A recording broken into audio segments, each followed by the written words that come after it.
Hey everyone, welcome back to Book Summary Podcast for another deep dive. It's great to be here. And today we're going to be talking about a book that I think a lot of people will connect with, and that's Adult Children of Emotionally Immature Parents by Lindsay C. Gibson. Yeah, it's one that's really made a big impact. Yeah, this book has some really interesting endorsements from some pretty heavy hitters, folks like clinical professors, research professors, even a historian and author.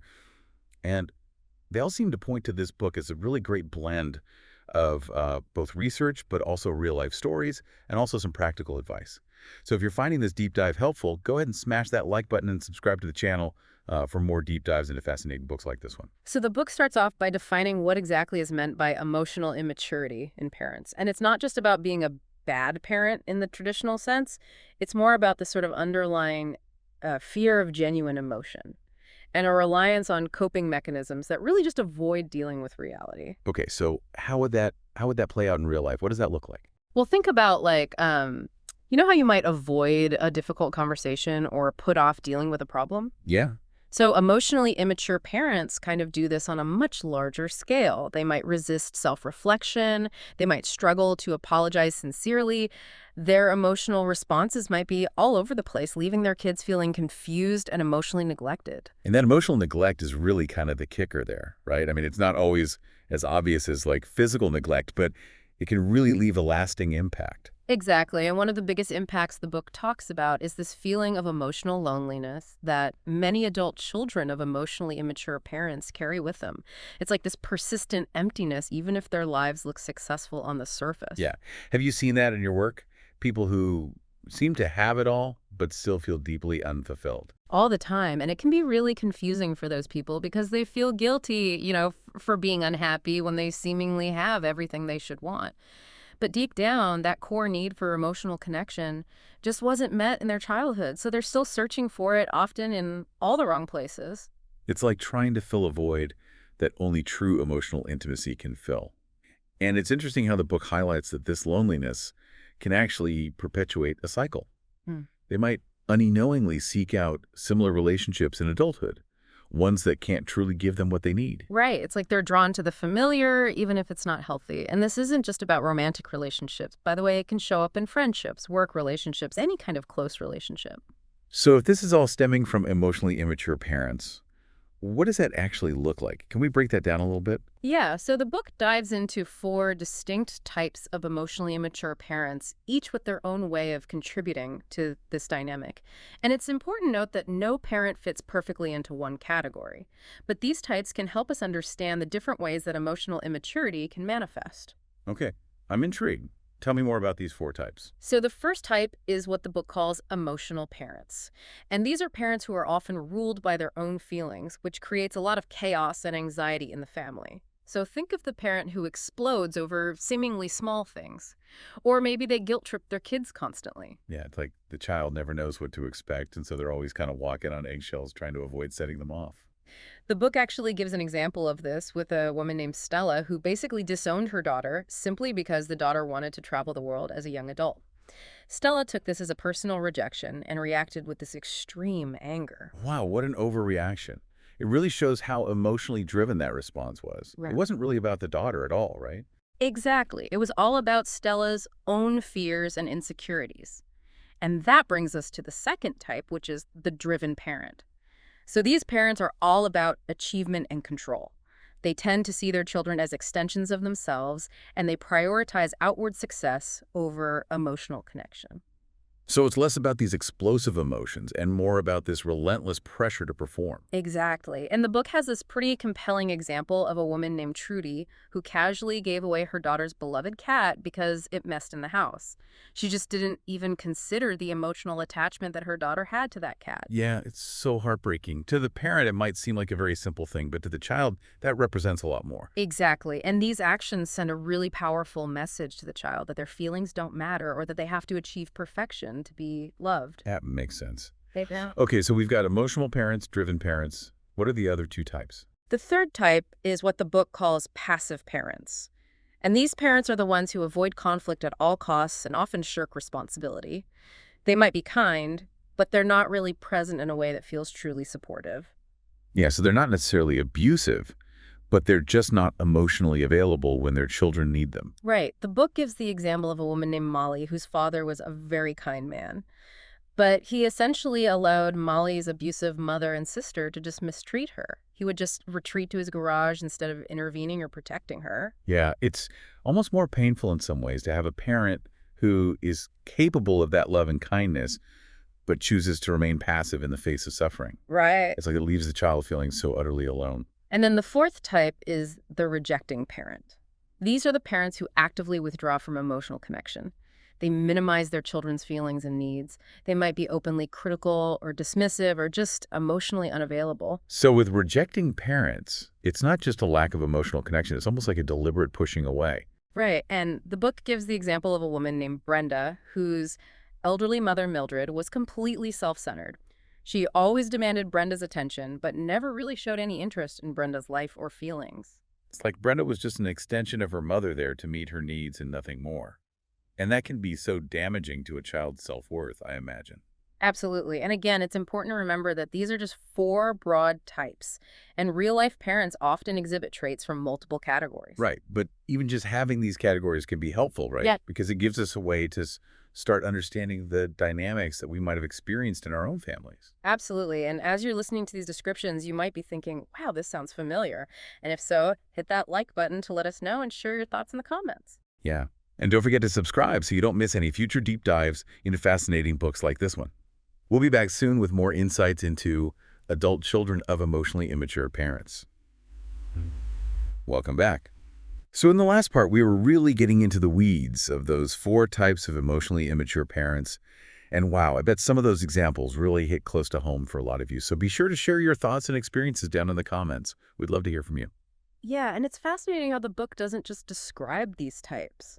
It actually goes deeper and explores the coping mechanisms that children develop in these environments. It's like they're trying to navigate a world where the emotional ground is constantly shifting. That's a great way to put it. So what are some of these coping mechanisms? How do these kids adapt? Well, one of the most common ones is what the book calls the healing fantasy.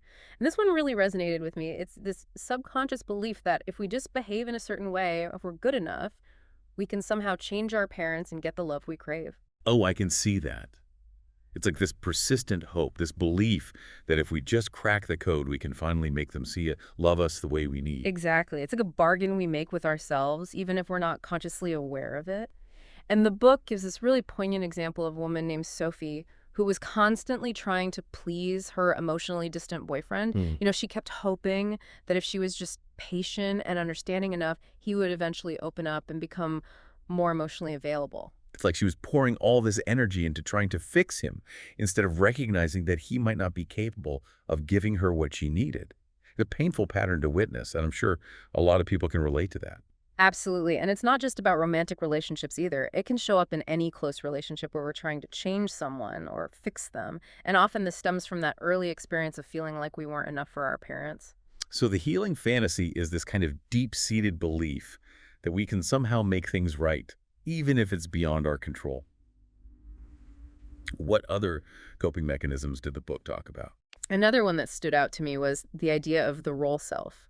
This is where children, in their desire to feel loved and accepted, adopt a particular persona to fulfill a role within the family. So they're essentially playing a part rather than being their authentic self. Exactly. They might become the good child or the peacemaker or the responsible one, and they might even get praised for playing these roles. But at what cost? Right. They're sacrificing their own needs and desires in order to maintain that sense of stability within the family. Exactly. And the book has this really heartbreaking example of a guy named Jake who was terrified to express his needs in his relationships because his childhood taught him that having needs made him weak and that he had to suppress his true self to avoid his mother's anger. It's just so sad to think of a child learning to shut down their own needs like that just to survive emotionally. And, as you said, these coping mechanisms can follow us into adulthood and impact our relationships.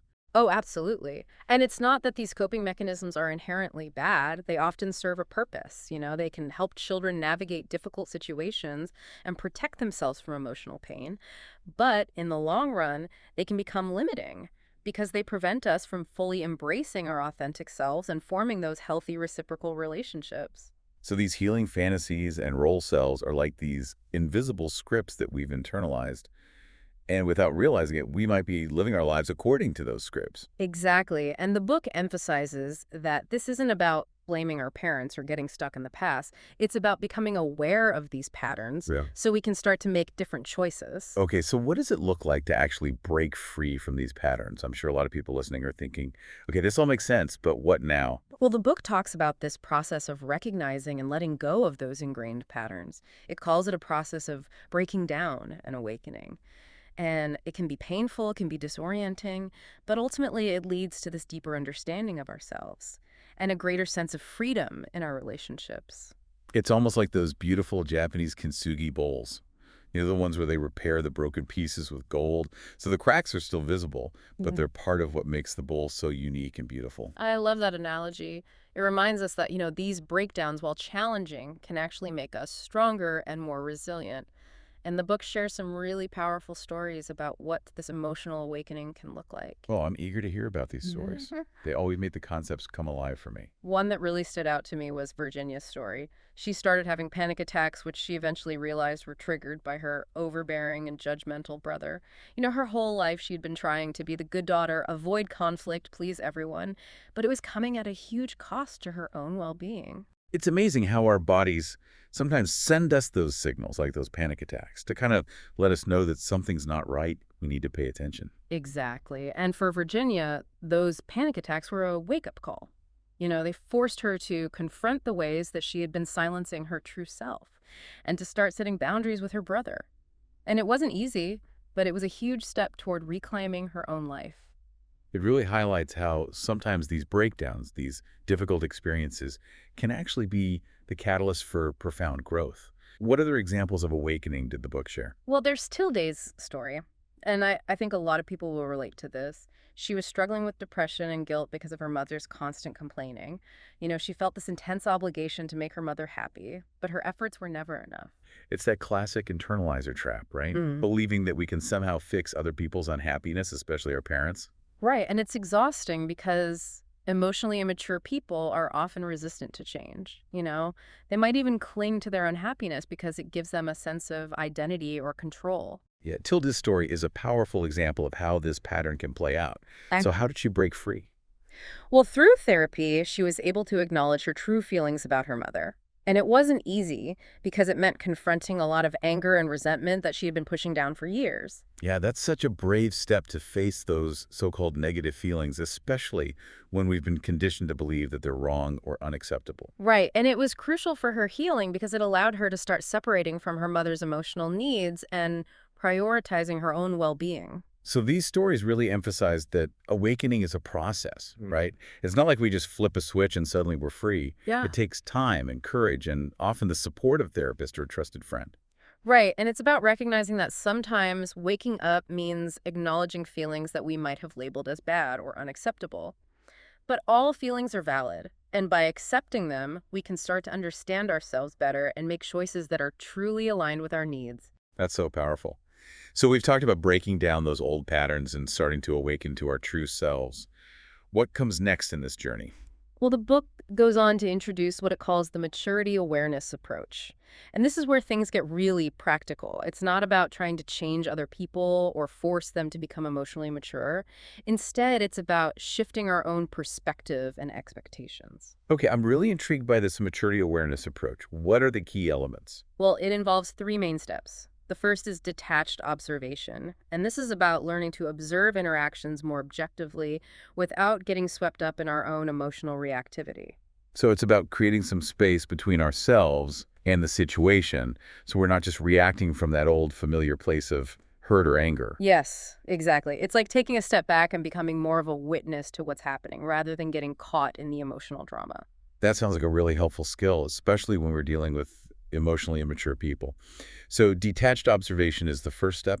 It's the second. The second step is maturity awareness. And this means accepting the limitations of the other person's emotional capacity.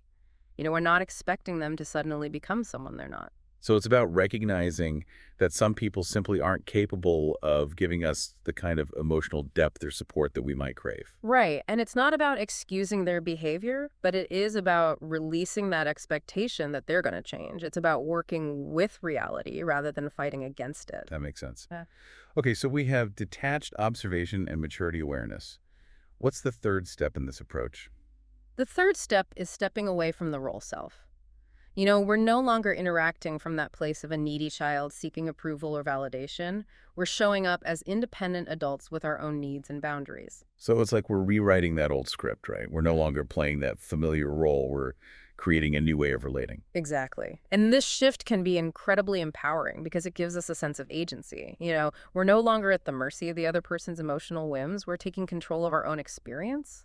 That's so powerful. And the book really emphasizes the importance of setting clear goals for our interactions. Yes, instead of getting caught up in trying to change the other person's feelings or behavior, we focus on what we want to accomplish in that specific interaction. So, for example, instead of trying to get our emotionally distant parent to suddenly become warm and affectionate, our goal might be to simply express our own feelings clearly and assertively without expecting a particular response. Exactly. It's about focusing on what we can control, which is our own behavior, and releasing that need to control the other person.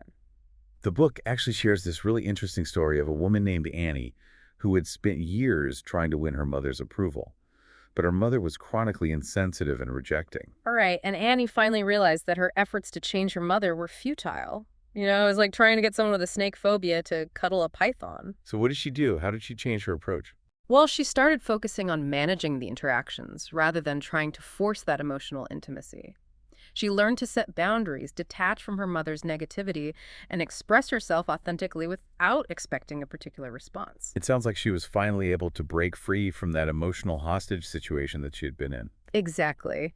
And that's the power of the maturity awareness approach. It allows us to relate to emotionally immature people from a place of greater awareness and self-preservation. We can still have relationships with them, but we do so with a clearer understanding of their limitations and a stronger commitment to our own well-being.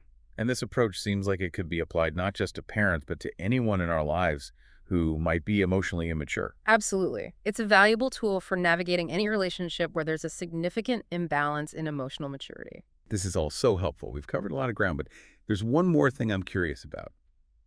We've talked about what emotional immaturity looks like, but what does it mean to be emotionally mature? What should we be looking for in ourselves and in our relationships? That's a great question, and it's something we're going to be diving into next time, so be sure to hit that subscribe button so you don't miss out. We'll be right back with more insights from adult children of emotionally immature parents. Welcome back to our deep dive into adult children of emotionally immature parents.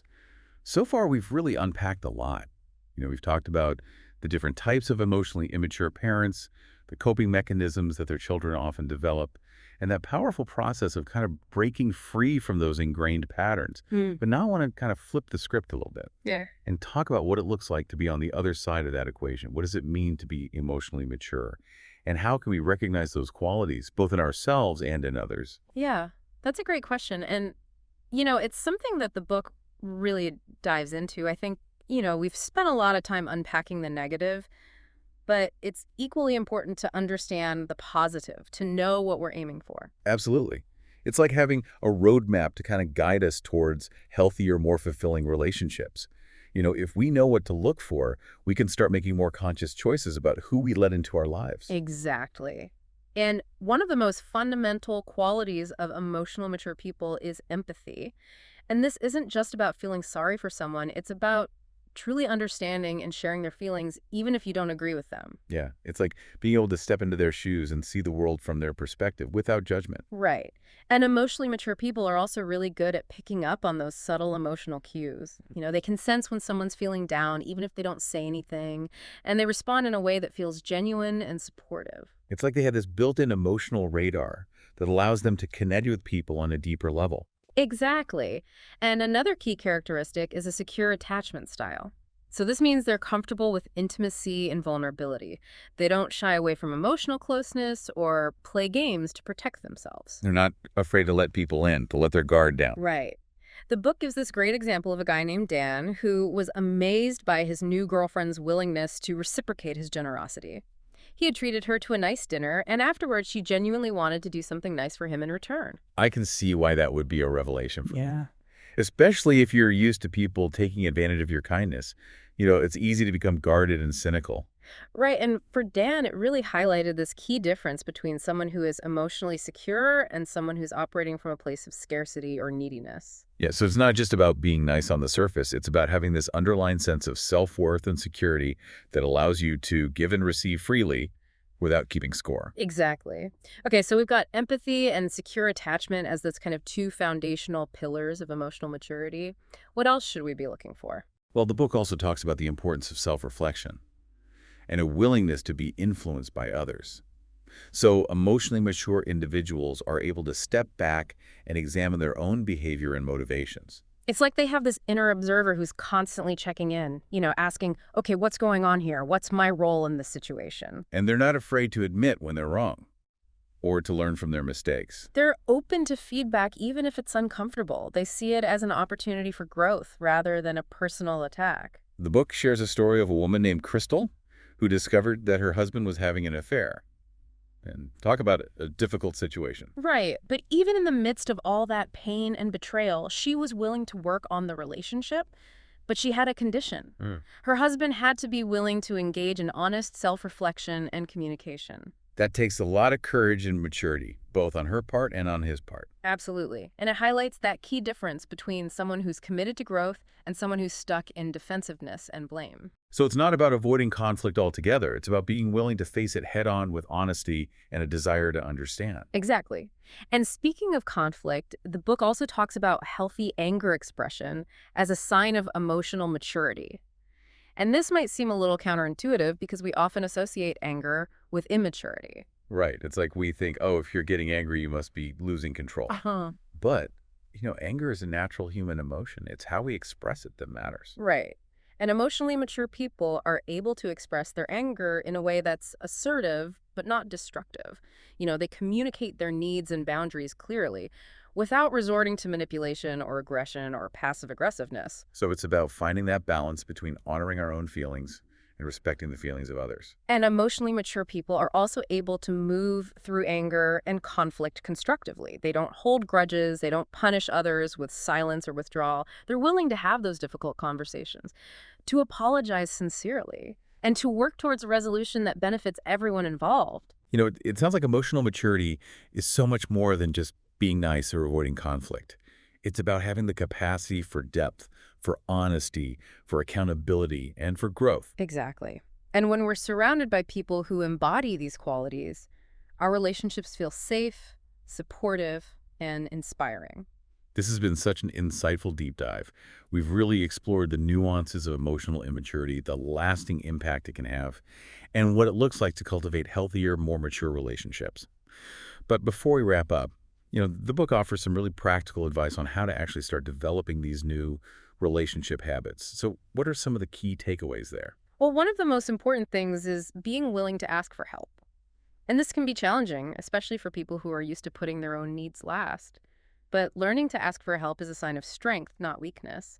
It allows us to connect with others in a more authentic and reciprocal way. So it's about letting go of that need to be self-sufficient and allowing ourselves to be vulnerable with others. Exactly. And the book also encourages us to be authentically ourselves, even if we're not sure if it will be well received. This means letting go of the need to please everyone or to fit into a particular role.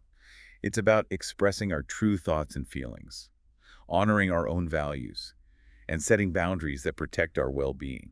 Yeah, it's about showing up in the world as our true selves, imperfections and all. And along with the authenticity, it's also important to have reasonable expectations, both for ourselves and for others.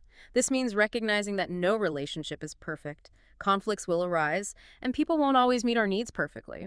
It's about finding that balance between acceptance and setting healthy limits. That makes a lot of sense.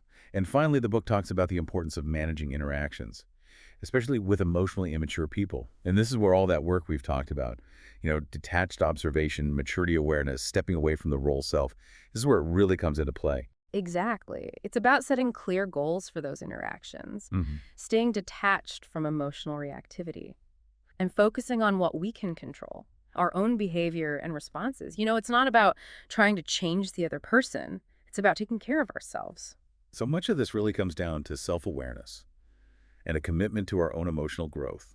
It's about recognizing our own patterns, understanding our triggers, and developing healthier coping mechanisms. Right, and remember, it's a journey, not a destination. There will be ups and downs.